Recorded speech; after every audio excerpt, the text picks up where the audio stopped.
Eu sempre digo, a vida tem umas voltas que nem roda gigante dá conta. E nessa aqui, meu amigo, teve um homem rico, daqueles que acha que o mundo é buffet à vontade, e os pobres, talher descartável. Só que ele não contava com dois detalhes: dois meninos gêmeos famintos e uma babá com a língua mais afiada que faca de açougue. Era uma quarta-feira abafada, dessas que o ar parece pesar mais que dívida vencida. No alto do condomínio de luxo, com mármore até no corrimão da escada, o silêncio reinava. Silêncio esse que escondia um barulho invisível, a barriga vazia de duas crianças escondidas num quarto de serviço, comendo vento e esperando milagre. O tal milionário, seu Augusto, dono de imóveis, ações, empresas e ego inflado, nem sabia da existência real dos dois. Pensava que era filho da empregada com algum traste sumido. Mandava deixar ração, como quem cuida de cachorro de rua por obrigação social. E aí, meu filho, vem o plot. A babá, Dona Nena, mulher de fibra, rugas de história e olhar de mãe que já perdeu filho, resolve descer no escritório dele com os olhos molhados de raiva e o coração cheio de vergonha alheia. Seu Augusto, os meninos estão comendo sabão, de fome. O senhor está vendo isso ou vai esperar sair no jornal? Ele riu. Sabe aquele riso de gente podre por dentro? Pois é, foi assim, com escárnio. Dona Nena, se eu fosse me preocupar com filho de pobre, não sobrava tempo para cuidar do meu patrimônio. A mulher travou, respirou fundo, o ar parecia cimento entrando no peito. E aí ela disse: patrimônio é o que vale, mas o que vale mesmo, o senhor já perdeu faz tempo e ainda não notou. Foi nessa hora que ele tremeu, mas ainda não caiu. Ainda. Porque o que vem depois, vai derrubar até o mais forte. Se você é dos que gosta de história boa, já deixa seu curtir aí e se inscreve, senão vai perder o resto desse caos que começou com fome, mas termina com justiça. E justiça, meu filho, às vezes vem de avental e chinelo, não de terno e gravata. Tem coisa que a gente não esquece nem com Alzheimer, viu? E aquela manhã ficou gravada na memória da babá como cicatriz que arde até no sonho. Os gêmeos, Pedro e Paulo, de 8 anos, olhos fundos, boca rachada de sede, corpo magro, feito promessa não cumprida, estavam encolhidos no canto do quarto de passar roupa. Um comia sabão em barra como se fosse doce, o outro lambia a palma da mão suja de chão, procurando gosto onde só tinha pó. Dona Nena, que cuidava deles desde bebê, entrou aos prantos. Pelo amor de Deus, meninos, o que vocês estão fazendo? Pedro respondeu com um sorriso torto, de doer a alma. É que sonhei com comida e acordei com gosto na boca. Paulo completou. A gente não queria incomodar, tia. A gente já esperou tanto. Ela correu até a cozinha da mansão, mas só tinha comida trancada. Geladeira cheia, despensa lotada, mas tudo com senha eletrônica. Padrão de segurança para evitar desperdício dos funcionários, dizia o cartaz colado na porta, com a assinatura fria do próprio seu Augusto. A mulher desmoronou. Sentou no chão de granito com a cabeça entre os joelhos. Chorou. Chorou como só chora quem viu demais. Mas choro de babá não vira decreto. E fome de criança não sai no balanço financeiro da empresa. A situação era absurda, mas ninguém via. Ou fingia que não via, o que é pior. Porque dentro daquela casa chique, onde os quadros valiam mais que os funcionários, tinha um mundo escondido. E esse mundo tinha cheiro de mofo, gosto de lágrima e nome de injustiça. Na cabeça de todo mundo, os gêmeos eram filhos da moça da limpeza que sumiu, largados ali por caridade. Mas Dona Nena sabia. Caridade de milionário é igual sombra de poste. Só cobre o que convém. Na reunião da casa, ela tentou falar. Disse que os meninos estavam doentes, que precisavam de comida, médico, escola. O gerente da mansão, um tal de Hélio, respondeu: esses pirralhos estão vivos por milagre, Dona Nena. A senhora devia agradecer ao patrão, não cobrar mais. E então, o primeiro sinal apareceu. Paulo começou a sangrar pelo nariz.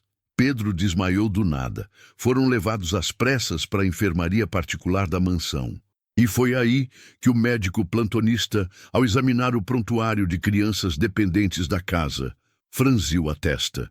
Esses meninos não têm nenhum registro, mas são idênticos ao neto desaparecido do Sr. Augusto. Silêncio. Um silêncio que doeu mais que grito. Porque agora, meu amigo, o que era só descaso pode virar algo muito maior. E Dona Nena guardava uma carta escondida que podia enterrar ou salvar o império daquela família. Mas ainda não era hora de mostrar. O destino, às vezes, gosta de ver o arrogante tropeçar antes de cair. Tem homem que se esconde atrás de cifras para não encarar o espelho, e seu Augusto era desses. Quando o médico comentou em voz baixa que os gêmeos pareciam demais com o neto que ele jurava ter morrido há 6 anos, o velho tremeu, mas tremeu só por dentro. Por fora, segurou o queixo empinado como quem segura trono e retrucou com desdém. Esses moleques não têm nada a ver comigo. São filhos de alguma doméstica desleixada e ponto final. Não vou alimentar conspiração de pobre com delírio. Ah, meu filho, negador de DNA sempre grita mais alto que o sangue, só que o médico insistiu. Desculpe, senhor, mas os exames mostram compatibilidade genética com sua família. Não estou dizendo que são netos, mas é impossível ignorar. Augusto riu. Riso seco, nervoso. Aquele tipo de riso que tenta abafar o medo com arrogância. Compatibilidade genética? Doutor, até peixe-boi tem DNA parecido com o nosso. Isso é ciência barata. Esses testes não valem o papel em que são impressos. E saiu da sala batendo a porta, com o barulho ecoando pela mansão como quem quer calar o mundo na marra. Mas a dúvida, essa não calou. Ela ficou. Feito cupim em madeira nobre, começou a roer por dentro. Naquela noite o milionário andou pela casa feito alma penada. Evitava os olhos de todo mundo, mas uma coisa ele não resistiu. Espiou, escondido, pela fresta da porta, os 2 meninos dormindo abraçados num colchão velho, com um cobertor furado. E ali, parado, a mão tremendo no trinco, ele viu a marca de nascença no ombro de Pedro. Era idêntica à que o neto dele tinha. Engoliu seco. O coração bateu fora do ritmo, mas o cérebro, esse é teimoso. Sempre achei aquela marca estranha. Deve ser comum. Ele dizia isso para si mesmo, como um bêbado se convencendo que ainda pode dirigir. Só que naquele mesmo instante, lá no quarto da babá, Dona Nena abria uma caixinha de veludo escondida dentro do colchão. Lá dentro, 2 pulseiras de maternidade, com o nome da mãe das crianças, e o sobrenome era o mesmo do patrão. Mas como ela ia dizer aquilo? Como provar? Como enfrentar aquele homem que tratava a gente como lixo reciclável? Ela sabia, se falasse sem provas, perdia tudo. Se calasse, as crianças perdiam mais ainda. E no meio disso, Augusto preparava uma viagem de luxo para fugir da confusão. Só que o que ele ia encontrar no dia seguinte, na garagem, ia mudar tudo. Porque quem estava esperando ele ali era o passado, em carne, osso e voz de criança. O mundo gira e às vezes gira com gosto. E naquela manhã abafada, onde o sol batia seco no vidro blindado da garagem, quem esperava seu Augusto com os olhos grandes e o pé descalço era Pedro. Sim, o menino, com o rosto sujo de poeira e a mão segurando um desenho amassado. Moço, o senhor pode levar isso para minha mãe se ela estiver lá no céu? Augusto congelou. O motorista engasgou. E o tempo parou por 2 segundos. 2 segundos que pareceram eternidade. O papel trêmulo na mão do menino mostrava um desenho tosco de palito. 2 meninos de mãos dadas com uma mulher de vestido comprido. E ao fundo, uma casa com uma árvore ao lado. Mas não era qualquer casa. Era a antiga fazenda da família, vendida anos atrás, depois de uma tragédia que Augusto nunca teve coragem de enfrentar. A morte de sua filha mais nova. Ou pelo menos, era o que diziam. Quem te mostrou isso, menino? Ele perguntou, com a voz falhando e o rosto pálido. Eu lembro. Foi lá que a gente morava, antes dos homens maus. Os homens maus. Essa frase ficou martelando na cabeça de Augusto, feito sino de igreja em dia de enterro. Subiu para o escritório tonto, mandou fechar os portões, cancelou a viagem e, pela primeira vez em anos, foi até o quarto da babá.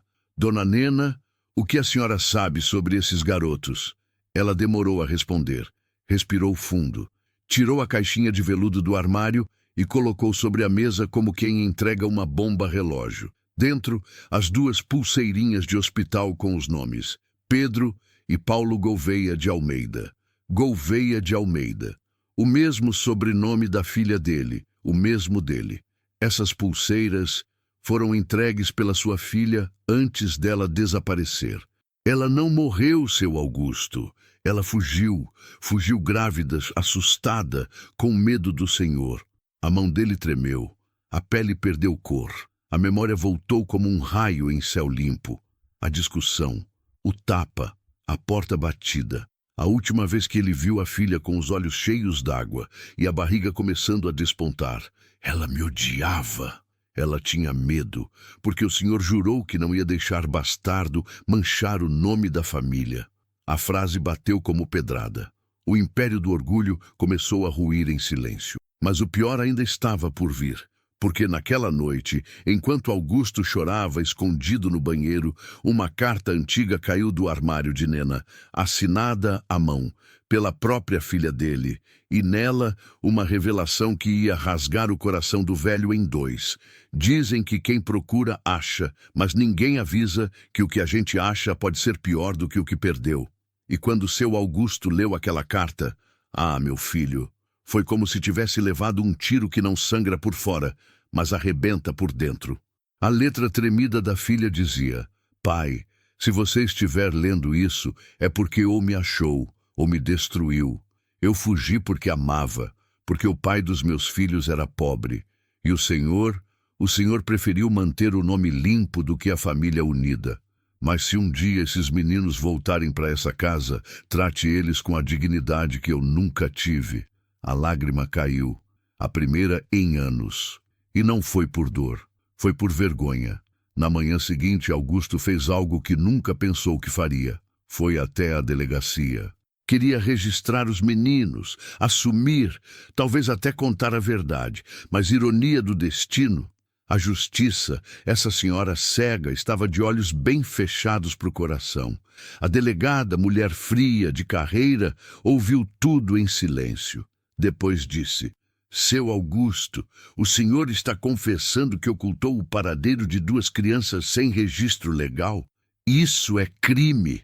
Mas eu não sabia. Só agora descobri. São meus netos. A mãe deles é minha filha. Tem certidão de nascimento? Alguma prova oficial da paternidade dela? Testemunhas vivas? Porque até onde sei, sua filha foi dada como morta há anos, sem corpo, sem funeral.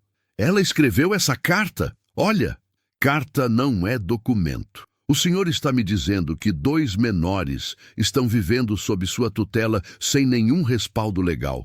Isso configura sequestro, abandono de incapaz e falsidade ideológica, caso tente regularizar sem processo judicial. A sala ficou gelada. Augusto sentiu o peso do mundo nas costas. Pela primeira vez, entendeu o que era ser tratado como culpado sem direito à palavra. Eu sou um homem de bem, ele gritou, e a delegada retrucou seca. Homem de bem não deixa criança comer sabão. Foi escoltado de volta para casa, com aviso. Os meninos seriam levados no dia seguinte para abrigos públicos até a justiça definir o destino. Quando chegou na mansão, os empregados já murmuravam. O motorista falava no celular com a esposa, comentando que o patrão endoidou de vez. O gerente Hélio, com aquele sorriso falso, perguntou: Vai mesmo registrar esses pirralhos, patrão? Vai deixar o império na mão de filhos de ninguém? Foi quando Augusto se virou e pela primeira vez não gritou, não rebateu. Só disse: eles não são filhos de ninguém, são filhos da minha filha. E se isso acabar comigo, que acabe, mas pelo menos vai acabar certo. Mas as coisas não iam acabar assim, não. Porque naquela noite, enquanto os meninos dormiam pela primeira vez numa cama de lençol limpo, um oficial de justiça bateu na porta, com uma ordem que ia mudar tudo. O barulho da campainha naquela noite não foi qualquer um. Era som de martelo de juiz batendo antes da sentença. O segurança atendeu sem saber o que vinha, e quando abriu o portão, deu de cara com a fria presença de um oficial de justiça, colete cinza, pasta preta e olhar sem alma. Boa noite. Tenho aqui uma ordem de recolhimento emergencial. 2 menores em situação irregular serão encaminhados para o abrigo São Miguel, conforme determinação do juizado de menores. Augusto desceu as escadas com o rosto em fogo. A babá, Dona Nena, saiu do quarto já com a respiração falhada. Não, eles estão bem aqui. Eu cuido deles. Eu sou quase mãe. Mas a lei não quis escutar. Não há registro legal, senhora. A guarda é irregular. Eles não têm certidão válida. A prioridade é proteção, não emoção. Os meninos foram acordados com delicadeza, mas mesmo o cuidado do mundo não escondeu a violência do momento. Pedro esfregou os olhos e perguntou: Tia, a gente vai passear? Paulo já tinha entendido. Ficou em silêncio. Apertou o braço do irmão e abaixou a cabeça. Augusto tentou impedir. Usou o nome, o dinheiro, o sobrenome. Nada funcionou. A decisão está assinada por um juiz. Qualquer resistência será considerada obstrução. Ele ficou parado na porta, vendo os netos sendo levados num carro velho, de vidro quebrado e cinto improvisado. 2 vidas que ele rejeitou e que agora o rejeitavam com o silêncio. Dona Nena chorava sem som, chorava com o corpo, chorava por dentro.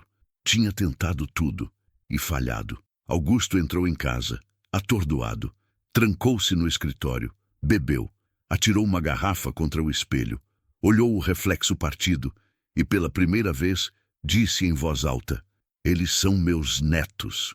E caiu de joelhos, como se o chão tivesse puxado tudo. O orgulho, o poder, o nome. Agora tudo era pó. Os empregados foram se afastando. A casa virou cemitério de memórias. E na madrugada seguinte, Augusto sumiu, sem bilhete, sem rumo, sem aviso. O gerente achou o celular dele jogado no jardim. Os sapatos ficaram no corredor. Ninguém soube dizer para onde foi. Só a babá soube sentir. Foi atrás deles. Mas será que ainda dava tempo? Porque o abrigo São Miguel escondia mais segredos do que paredes podiam sustentar. E lá dentro, os gêmeos já estavam prestes a desaparecer de novo. No abrigo São Miguel, tudo era concreto, ferro e silêncio. As paredes, pintadas de verde desbotado, tinham cheiro de desinfetante vencido. O portão alto rangia quando abria, e os sorrisos ali pareciam emprestados, como se ninguém tivesse certeza de que podia mesmo ser feliz. Pedro e Paulo foram colocados num quarto com outros 3 meninos, uma beliche para dividir, um cobertor raso e um uniforme cinza claro. O pouco que tinham, desenhos, brinquedos improvisados, ficou para trás, levado com a mesma frieza com que se tira espinha de peixe, sem cerimônia, sem aviso. A primeira noite foi longa e fria. Pedro chorou baixinho, escondendo a cara no travesseiro ralo. Paulo, mais calado, ficou de olhos abertos, encarando o teto como quem conversa com Deus no escuro. Será que ela vai vir atrás da gente? Sussurrou Pedro. Vai, ela sempre vem. E o moço rico? Ele também vai vir? Não sei, mas ele olhou pra gente diferente ontem, igual a mãe olhava. Naquela mesma madrugada, a babá, Dona Nena, fez o que só mãe de coração faz. Foi até o abrigo com pão, leite e um pedido na mão. A diretora rígida disse: visitas só com autorização judicial. Mas Nena não implorou. Ela entregou um caderno velho de capa azul com páginas amareladas. Esse aqui era da mãe deles, a filha que ele perdeu. Se não abrir as portas para mim, abra para ela. A mulher leu o nome na capa. Caderno de gestação, Mariana Gouveia de Almeida. A diretora engoliu em seco e então abriu. Dona Nena entrou com as mãos tremendo. Encontrou os meninos deitados. Quando Pedro ouviu a porta abrir, se virou com medo, mas ao ver a figura da babá, os olhos se encheram. Tia, ela correu. Abraçou os dois ao mesmo tempo, com a força de quem segura a alma para não despencar. E ali, no chão gelado daquele abrigo, ela tirou do bolso uma pequena medalha. Isso aqui era da mãe de vocês. Ela me deu. Disse que só entregasse quando o mundo tentasse arrancar tudo de vocês. Paulo segurou a medalha e a olhou como se reconhecesse. Estava no pescoço dela quando ela cantava para a gente dormir. O silêncio caiu, mas era um silêncio bom. Silêncio de reconhecimento, de memória, de calor. Mas do lado de fora, alguém observava. Alguém parado atrás do vidro da recepção. Roupa simples, barba por fazer, olhos fundos de quem não dorme há dias. Era Augusto. Não tinha falado nada, não pediu para entrar, só olhou e quando viu os dois abraçados a babá com a medalha no meio, ajoelhou ali mesmo na calçada e chorou. Não de culpa, mas de perda, de saudade, de amor que chegou tarde demais. Mas às vezes, meu filho, tarde ainda é tempo. No dia seguinte, a recepção do abrigo São Miguel amanheceu com um silêncio diferente. Era como se o ar estivesse esperando alguma coisa. E estava. Às 8 da manhã em ponto, Augusto voltou. Dessa vez de cabeça baixa, sem motorista, sem terno, só ele e um envelope pardo nas mãos. A diretora estranhou. "O senhor está sem autorização." Ele interrompeu com voz rouca. "Não vim buscar ninguém. Vim entregar a verdade." Colocou o envelope sobre o balcão com o cuidado de quem carrega dinamite. Dentro, o teste de DNA, feito às escondidas, pago em dinheiro, coletado com o fio de cabelo que ele mesmo arrancou da escova de Paulo quando passou pelo quarto dias antes. Resultado: 99.999% de compatibilidade com Mariana Gouveia de Almeida, a filha morta, a filha que ele perdeu para o orgulho. Eu sou avô deles e vou provar, mesmo que demore, mesmo que me custe tudo. A diretora engoliu em seco. Chamada às pressas, uma juíza substituta chegou com olhos firmes, mas curiosos. Leu os papéis, ouviu a história, analisou os documentos. "Senhor Augusto, o senhor entende que isso pode implicar o senhor em crimes de omissão e abandono?" "Entendo. Mas entre proteger meu nome e salvar meus netos, eu escolho eles." A juíza não respondeu de imediato. Apenas pediu um intervalo. Enquanto isso, os gêmeos que estavam em aula com outras crianças do abrigo foram chamados à sala social. Ao verem Augusto ali, hesitaram. Pedro deu um passo para trás. Paulo ficou com o olhar fixo. A tensão podia ser cortada com a unha. Augusto se ajoelhou. Esticou as mãos. Não disse nada por alguns segundos, até que soltou: "Desculpa."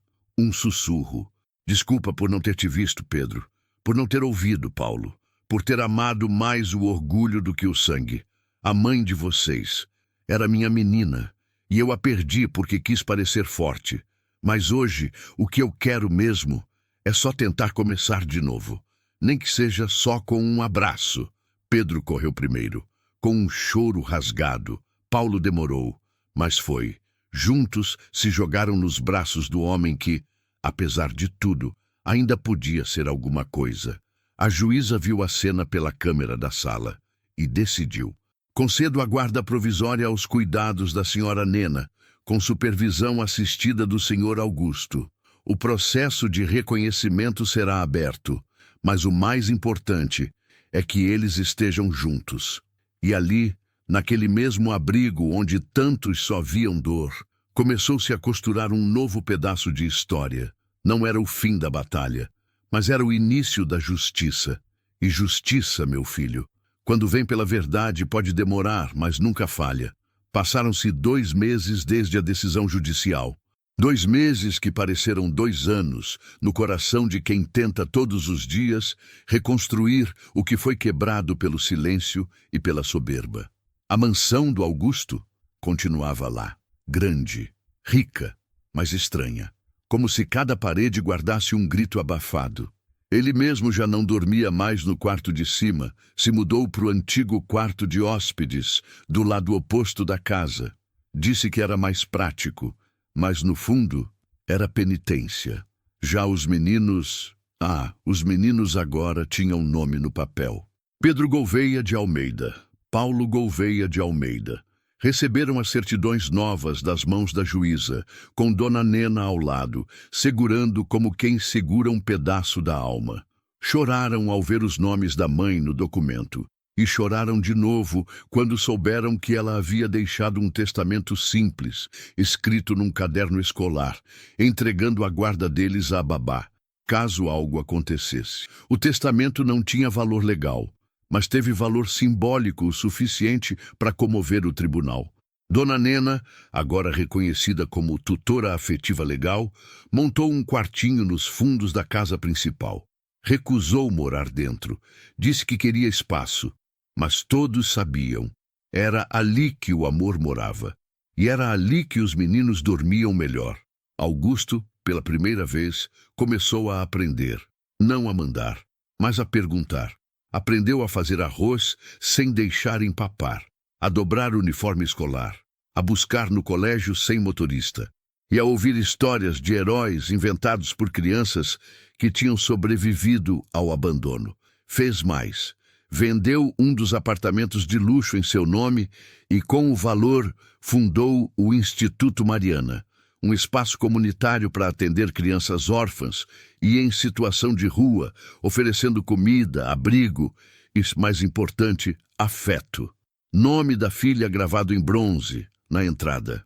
Que essa casa sirva para quem nunca teve teto. Que esse nome lembre quem foi esquecida, dizia a placa. E toda sexta ele fazia questão de ir pessoalmente até lá. Sentava com as crianças, contava histórias, não como o velho milionário, mas como avô. Aos poucos, o império que ele construiu com tijolo de orgulho virou ponte de afeto. E os meninos cresciam, fortes, vivos, com fome, sim, mas agora só de aprender. Até que um dia, no café da manhã, Pedro olhou para o avô e soltou: "Vô, quando eu crescer, eu quero ajudar criança também, igual o senhor faz." Augusto engasgou com o pão e, com a voz falhada, respondeu: "Então, você já está mais rico que eu era quando tinha sua idade. Porque, no fim das contas, riqueza não é o que a gente acumula, é o que a gente repara. O que é o tempo, se não um espelho torto daquilo que a gente não teve coragem de encarar quando era hora?" Pois bem, 3 anos depois daquele abrigo, daquela medalhinha, daquela confissão na calçada, a vida já não era a mesma, e o velho Augusto também não. Na varanda da casa, onde antes só se escutava o barulho seco das ordens e o arrastar de chinelo dos empregados, agora havia som de riso, cheiro de pão na chapa e vozes infantis dizendo "Bom dia, avô." Pedro e Paulo cresciam como 2 galhos do mesmo tronco, mas cada um com uma direção. Um falava demais, o outro escutava tudo. Um sonhava com justiça, o outro com música. Mas os dois, meu filho, os dois carregavam nos olhos a memória da fome. E isso molda mais do que qualquer herança. Augusto, agora com as mãos mais fracas, o olhar mais cansado e a alma menos dura, passou a viver em outro tempo. Um tempo mais lento, mais atento e talvez mais digno. Foi num sábado morno que ele acordou diferente. Vestiu sua melhor camisa, aquela azul claro que a filha amava, penteou os poucos fios de cabelo que ainda restavam e disse: "Hoje é dia de ir onde eu devia ter ido há muito tempo." Entrou no carro com a medalha de Mariana no bolso e um envelope com o caderno dela. Pediu para Dona Nena o levar até o cemitério, o mesmo que evitou por mais de uma década. O carro parou sob uma árvore seca e ele desceu devagar, como quem pisa no próprio passado. O túmulo era simples, pedra branca, nome gravado com pouco capricho. Mariana Gouveia de Almeida, 1989. Sim, interrogação, porque nunca houve corpo, só ausência. Ele se ajoelhou, e não foi por religião, foi por cansaço da alma. Tirou o caderno do envelope, beijou a capa e falou: "Minha filha, eu fui tudo que jurei que nunca seria. Um pai ausente, duro, covarde, mas seus meninos me deram outra chance. E eu tô tentando, viu? Eu tô tentando todo dia." A brisa passou. Uma folha seca caiu no chão. O silêncio ao redor parecia escutar com mais atenção que qualquer gente viva. Eu fundei um lugar com seu nome, o Instituto Mariana. Tá ajudando criança que nem vocês dois, que nem você, quando pequena. E tudo que eles aprendem lá vem de você. Ele tirou do bolso uma pequena cruz de madeira, feita por Pedro na escola. Colocou sobre o túmulo. Seu filho fez isso com a mão e disse que queria que você tivesse algo feito por ele, que você não ficasse esquecida, mas minha filha, esquecida você nunca foi. Na volta não falou uma palavra, só segurou a medalha o tempo todo como se fosse o único fio que o ligava a ela. E quando chegou em casa, encontrou os meninos sentados no sofá, esperando. Demorou, né? Disse Paulo. Fui visitar a mãe de vocês. Pedro se aproximou devagar. E ela estava lá? Augusto respondeu com o olhar. Tava. No vento, no cheiro da terra, no silêncio. Ela estava. E naquele dia, pela primeira vez, os três almoçaram juntos na mesma mesa. Não como ricos ou pobres, culpados ou vítimas, mas como o que sempre foram, família. Tem gente que pensa que criança só fala bobagem, que a voz dos pequenos é só ruído de fundo no mundo dos adultos. Mas tem dia, meu filho, tem dia em que o mundo inteiro para ouvir um menino, e não é porque ele grita, é porque ele fala o que ninguém mais teve coragem de dizer. Era o dia da inauguração oficial da nova ala do Instituto Mariana.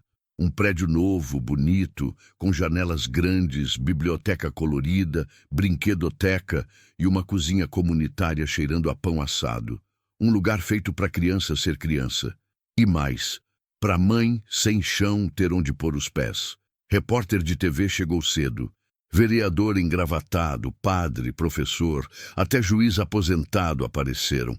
Todos queriam ver o milagre social financiado pelo velho Augusto, o homem que antes era visto como ranzinza, intocável, e que agora era o benfeitor da cidade. Mas quem ia abrir a cerimônia não era ele, era Pedro e Paulo. Os dois com o uniforme escolar bem passado, cabelo alinhado e coração batendo mais forte que tamborim em escola de samba. Subiram no pequeno palco improvisado sob aplausos tímidos. Carregavam um cartaz desenhado à mão com letras coloridas e tortas. Obrigado por não desistirem da gente. A diretora do instituto tentou tomar o microfone para dar boas-vindas, mas Pedro levantou a mão. Com licença, tia, posso falar primeiro? E falou. Meu nome é Pedro, tenho 11 anos, e esse lugar aqui é onde eu aprendi que o mundo pode ser melhor do que a gente viveu. Silêncio. Eu e meu irmão comíamos sabão, de fome. A gente dormia com medo, acordava com medo e vivia achando que ninguém ia lembrar da gente, mas a tia Nena lembrou, e depois o vô também. Pausa. A respiração falhou, a emoção pesou. Eu queria dizer que criança não precisa de luxo, precisa de abraço, de comida quente, de nome no papel. Precisa de alguém que olhe no olho e diga, você importa. Paulo pegou o microfone com mãos trêmulas. Eu não falo tão bem que nem o Pedro, mas eu lembro da minha mãe cantando pra gente. E o que ela cantava era que um dia a gente ia ter um lar de novo. E a gente teve. Esse lugar aqui é lar para muita gente agora. Então, obrigado, mãe. As últimas palavras fizeram Augusto desabar no fundo da plateia. Tentou esconder com lenço, mas não deu. Na hora do aplauso, ninguém ficou sentado, nem os engravatados, nem os céticos. Tinha gente filmando, chorando, gente que só veio por aparência e saiu com a alma lavada. Ao final, a repórter de uma grande emissora pediu entrevista. Meninos, o que vocês querem ser quando crescer? Pedro respondeu, quero ser homem bom, igual meu vô tá tentando ser. Paulo respondeu, quero ajudar criança, igual a tia Nena fez com a gente. Augusto, lá do fundo, murmurou para si mesmo, eles já são melhores do que eu sonhei em ser. E naquele dia, não foi só o instituto que foi inaugurado, foi uma nova geração. O tempo não avisa quando vai começar a cobrar. Ele só chega e tira tudo devagarzinho. Força nas pernas, firmeza nas mãos, memória dos nomes, apetite para a festa, mas às vezes ele também dá paz, dá silêncio, Dá aquele tipo de compreensão que a gente só entende quando não tem mais pressa. Augusto já andava devagar, tomava os remédios sem reclamar, sentava no jardim mais do que no escritório e vivia com o olhar perdido nas árvores, como quem conversa com gente que já foi. Os meninos, agora quase adolescentes, corriam pela casa com alegria e todo fim de tarde sentavam no sofá para contar pro vô como foi o dia. A escola, os amigos, os sonhos novos. Era nesses momentos que ele sorria mais, mesmo cansado, mesmo doente. Certa noite, Pedro chegou da escola com um papel na mão. Vô, hoje a gente teve redação. Eu escrevi sobre a nossa história. A professora chorou. Disse que vai mandar para o jornal, que pode virar livro. Augusto estendeu a mão, leu devagar.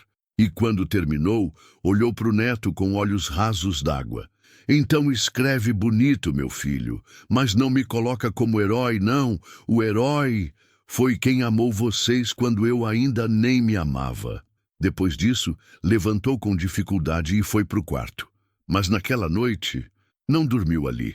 Pegou um cobertor velho, uma almofada gasta e se acomodou na cadeira de balanço da varanda, onde Mariana costumava sentar quando pequena, para escutar as histórias do pai antes dele virar um estranho. O céu estava limpo, mas o vento era frio. A lua cheia clareava o quintal como um abajur dos céus. Augusto olhou para cima, respirou fundo e tirou do bolso a medalha da filha, a mesma que ficou com ele desde o dia do abrigo. Minha filha, se você puder me ouvir, saiba que eu tentei. Demorei, errei, mas tentei. Meus joelhos estão fracos, mas o coração, esse está forte de novo, porque ama, e amar é o que me resta. Ali, ele fechou os olhos, mas não foi como quem dorme, foi como quem se entrega. E naquela madrugada, enquanto a cidade dormia, o velho partiu. Sem dor, sem grito, sem remorso, só com o som distante dos netos rindo lá dentro. E isso era tudo que ele precisava levar. Velório de rico costuma ser cheio de flor cara, ar-condicionado e discurso ensaiado. Mas o de Augusto, não. Foi como ele pediu. Simples, silencioso e com mais coração do que coroa. O caixão ficou no centro do salão do Instituto Mariana e não num cemitério chique da cidade. Era a última vontade dele. Quero ir embora no mesmo lugar onde renasci. Dona Nena chegou cedo, com vestido escuro, véu discreto e um terço entre os dedos. Sentou-se do lado esquerdo da sala e não falou com ninguém por meia hora. Só olhou. Olhou para o homem que ela odiou, perdoou e ensinou, porque no fundo Nena sabia. Foi ela quem plantou nele a coragem de mudar. Pedro e Paulo chegaram juntos, com a postura firme de quem carrega dor, mas não desmorona. Estavam de camisa branca, calça preta e seguravam um quadro nas mãos. Era a foto dos três, eles ainda crianças, e Augusto já cansado, com os 2 netos no colo, sorrindo de verdade. Colocaram a foto ao lado do caixão, junto com a medalha da mãe. Para ele levar com ele, disse Pedro. Naquela manhã, não vieram empresários. Não vieram os falsos amigos, vieram as crianças do abrigo, as mães do instituto, os funcionários que um dia foram invisíveis na mansão. Gente simples, com lágrima no canto do olho. Gente que um dia foi acolhida, porque ele escolheu reparar o que tinha destruído com o silêncio de décadas. Uma senhora se aproximou do caixão com um bebê no colo. Chorou, não falou nada. Só deixou uma flor do campo em cima da tampa de madeira. A diretora do instituto leu um texto curto, mas rasgado de verdade. Augusto Gouveia morreu como viveu nos últimos anos, em busca de redenção. E talvez a maior herança que deixou. Não caiba num cofre, mas num abraço que nunca mais vai faltar. No fim da cerimônia, Pedro pediu a palavra. Subiu no pequeno púlpito improvisado, respirou fundo, e leu um bilhete que ele mesmo escreveu. Meu avô não nasceu bom, mas morreu tentando ser, e conseguiu. Ele foi duro, depois foi justo, depois foi nosso, e agora é saudade. A sala ficou muda. Paulo então se aproximou do violão, e com dedos trêmulos Tocou uma melodia que eles diziam ser a canção de ninar da mãe. Ninguém sabia a letra, mas o som dizia tudo. Era doce, era triste, era cura. Dona Nena fechou os olhos e chorou em silêncio, mas dessa vez com um sorriso nos lábios, porque, de todas as mortes que ela já presenciou naquela vida dura de babá, aquela ali foi a única que deixou flor em vez de espinho. E quando levaram o corpo para o túmulo, a cidade não parou, o mundo não mudou. Mas dentro de cada um ali, uma semente tinha sido plantada. A vida é danada de bonita quando a gente olha para trás e vê que a dor não foi em vão, que a fome virou força, que o abandono virou missão, que o que era vergonha virou luz. E foi isso que aconteceu com Pedro e Paulo. Anos se passaram desde o velório. O Instituto Mariana cresceu. De uma casa com 5 salas, virou centro com 3 prédios. De 20 crianças, passou para 200. O que começou como reparação, virou projeto de transformação. E no centro de tudo isso, estavam eles. Pedro, agora com 22 anos, cabelos cheios, barba rala, voz firme. Psicólogo formado com honra, especialista em traumas infantis. Um menino que um dia dormiu com fome e hoje ensina crianças a lidar com dores que nem sabem nomear ainda. Paulo seguiu um caminho mais silencioso. Formou-se assistente social, aprendeu a ouvir e se tornou o braço invisível que segura as pontas quando tudo parece desabar. É ele quem visita as famílias, quem entrega a cesta básica de madrugada, quem senta no chão com a mãe que perdeu a guarda do filho e diz: não acabou.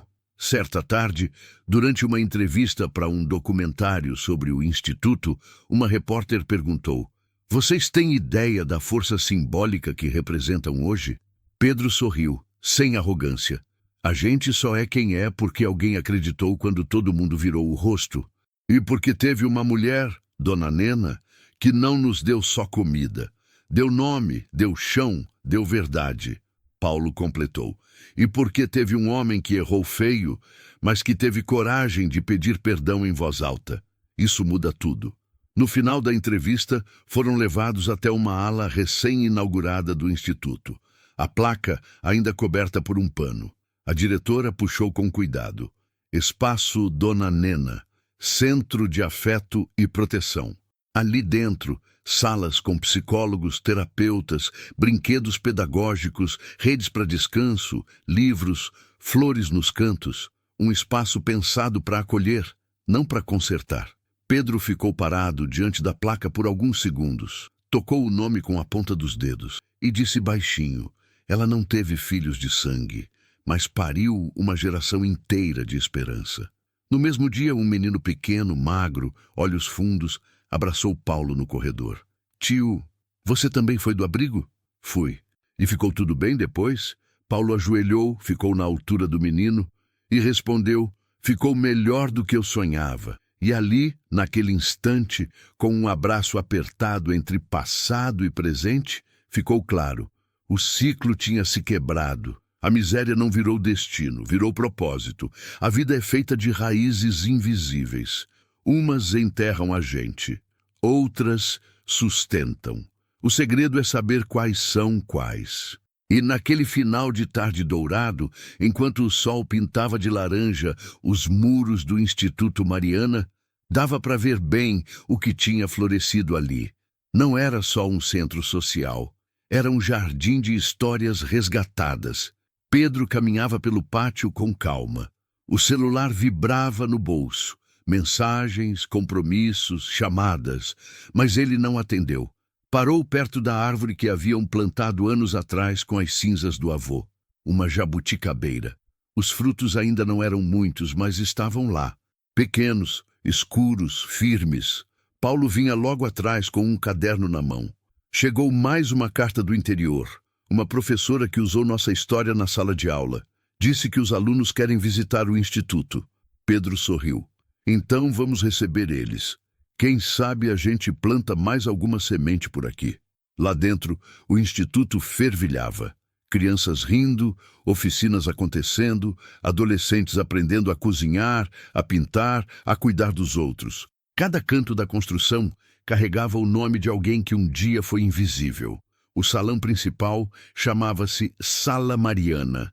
A cozinha, Cantinho de Pedro e Paulo. O auditório, Espaço Augusto Gouveia. E no muro lateral, pintada em letras grandes por um grupo de voluntários, a frase que virou lema do lugar: ser família não é ter o mesmo sangue, é ter coragem de não abandonar. A tarde foi passando, a luz foi baixando. E naquela mesma varanda onde tudo começou, onde o velho Augusto fechou os olhos pela última vez, os irmãos sentaram com Dona Nena. Ela já andava com bengala, mas os olhos continuavam vivos como fogo de lenha. Vocês estão prontos para assumir isso tudo sozinhos? Ela perguntou com a voz rouca. Pedro respondeu: a senhora não vai a lugar nenhum. Não agora, completou Paulo. Tem muita história para contar ainda. Ela riu. E depois de um silêncio bonito, soltou: sabe o que me orgulha? Ver que vocês cresceram sem esquecer. E então veio a visita. Um grupo de jovens do abrigo São Miguel, o mesmo onde tudo começou, chegou de surpresa. Trouxeram flores, e um menino chamado Rafael entregou a Pedro um envelope com um desenho. No papel, 2 meninos de mãos dadas com uma mulher. Ao fundo, uma árvore. Desculpa, eu não sei desenhar direito, mas é o que eu sinto. Pedro segurou a emoção. Paulo não segurou. Era o mesmo desenho que Pedro havia feito quando era criança. O mesmo que entregou para o avô sem saber quem ele era. Um ciclo fechado, um coração inteiro. Dali em diante, ninguém falou muito. Só ficaram juntos, olhando a noite cair devagar. Porque quando a história termina em silêncio, é porque tudo foi dito. E aí, o que você achou desse caso, hein? Se te emocionou, comenta aqui embaixo. Se te fez pensar, compartilha com alguém. E se te tocou de verdade, guarda ele no peito. Porque história boa, meu filho, não se esquece, se vive. Até a próxima, do seu vovô Rico.